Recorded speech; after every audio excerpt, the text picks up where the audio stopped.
আসসালামু আলাইকুম। খামারের ব্যস্ততা শেষে এখন কোয়েল খামারের প্রস্তুতি গ্রহণ করা হয়েছে আলহামদুলিল্লাহ। তো কোয়েল খামারের যে ব্রুডিং এর যে জিনিসপত্রগুলো সেগুলো সবগুলোই আনা হয়েছে, বাজার থেকে কিনে আনা হয়েছে। তো এই ব্রোডারের জন্য হচ্ছে আমরা রেডি করেছি হচ্ছে যে হপার থাকে, সেই হপার আর হপারে ওয়ারিং করা, তারপর হচ্ছে বাল্বগুলো সঠিকভাবে সেট করা। এই কাজগুলো মিলে বেশ কয়েকদিন আমার কেটে গেছে, কারণ সকলেই জানেন যে আমার একটা দোকান আছে, আর দোকানের পাশাপাশি আমি খামারের কাজগুলো করি এবং ভিডিওগুলো এডিটিং করে আপনাদের জন্য ছাড়তে হয়। তো এই চারটা হচ্ছে হপার, চারটা হপারে মোট আছে হচ্ছে 4/16টা বাল্ব আছে। প্রতিটাতে হচ্ছে 200 পাওয়ারের একটি করে বাল্ব থাকবে। তো ভালো মানের অর্থাৎ হেভি মানের হচ্ছে এই এক একটা করে হচ্ছে হোল্ডার লাগাতে হয়েছে, আর তারগুলো দেওয়া হয়েছে 29/3 ভালো মানের তার। আর এইটার যে মূল তার আছে সেটা আমি দিয়েছি 36 তার, অর্থাৎ মেন লাইন থেকে যেটি এসেছে। তারপরে হচ্ছে এই ঝুলন্ত হোল্ডারগুলো এই হপারের ভিতরে ঝুলিয়ে দিয়ে ওয়ারিংটা কমপ্লিট করে সুন্দরভাবে ট্রেপ করে দিয়েছি, কারণ এটাতে ট্রেপ যদি সঠিকভাবে না থাকে তাহলে হয়তো বা শক করতে পারে, আর শক হওয়া থেকে বাঁচার জন্যই হচ্ছে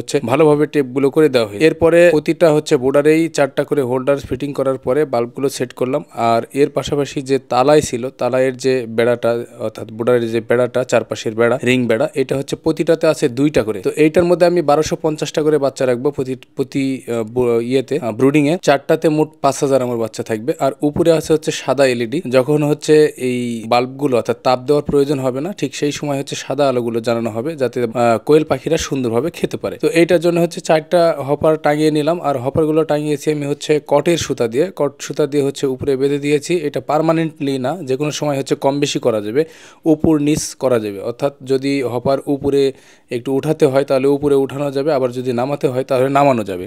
তো এইভাবেই বুদ্ধি করে কাজগুলো করতে হয়, কারণ এই কাজের অভিজ্ঞতা আমার আগের ছিল না। হপার এই প্রথম আমি সেট করছি। এর আগে স্বল্প পরিসরে বিভিন্ন পশু পাখি পালন করেছি, সেগুলোতে হচ্ছে হপারের প্রয়োজন হয়নি। এমনিতেই হচ্ছে কার্টুনে বা এমনিতে হচ্ছে ম্যানুয়াল একটা ব্রুডিং সিস্টেম করে সেইটাতে হচ্ছে ব্রুডিং করার পরে সেগুলো হচ্ছে ঘরে ছেড়ে দিয়েছি। কারণ এবারে যেহেতু অনেক বেশি পরিমাণে বাচ্চা, আর কোয়েলের বাচ্চা খুব সেন্সিটিভ, এটা যদি সঠিকভাবে ব্রুডিং করা না হয় তাহলে বাচ্চাগুলো অনেক অংশেই হচ্ছে ক্ষতিগ্রস্ত হয়, অর্থাৎ মারা যায়। কারণ প্রাণীটা একেবারে ছোট একটা প্রাণী, তার উপর হচ্ছে তার যে লাড়ি ভুড়িগুলো অর্থাৎ স্টমাকটা একেবারেই প্রস্তুত থাকে না খাবারের মতন। তো এটাকে হচ্ছে হিট যদি কন্ট্রোল ঠিক মতন করা না যায় তাহলে তার শরীরের যন্ত্রপাতিগুলো সঠিকভাবে বেড়ে উঠবে না, না হলে সেটা থেকে ভালো প্রোডাকশন হবে। কারণ আমার এই পাখিগুলো হচ্ছে ডিম উৎপাদনের জন্য তৈরি করা হচ্ছে, এই কারণে আমাকে ভালো একটা ম্যানেজমেন্ট হতে হবে এবং ভালোভাবেই সেই পাখিগুলো তৈরি করতে হবে। আর তৈরি করার জন্য ব্রুডিং মাস্ট হচ্ছে আমাকে ভালো হতে হবে। আর এই যে বাল্বগুলো ছিল সেগুলো হচ্ছে একটা ওয়ারেন্টি ছিল এই কোম্পানির আর কি। তো এই কারণে 16টা হচ্ছে খাপ আমি সুন্দরভাবে ঝরে টরে সেগুলো রেখে দিলাম। আর বাল্বগুলো লাগিয়ে টেস্ট করলাম যে জ্বলতেছিল কিনা, প্রত্যেকটা হোল্ডার বা হচ্ছে বাল্ব ঠিক আছে কিনা। তারপরে দেখলাম যে সবগুলোই ঠিক আছে। বাকি যে বাল্বগুলো লাগানোর বাকি ছিল সেগুলো হচ্ছে লাগিয়ে ফেললাম। এরপরে খাপগুলো সুন্দরভাবে পলিথিনে রেখে আজকের কাজ মোটামুটি শেষ করলাম।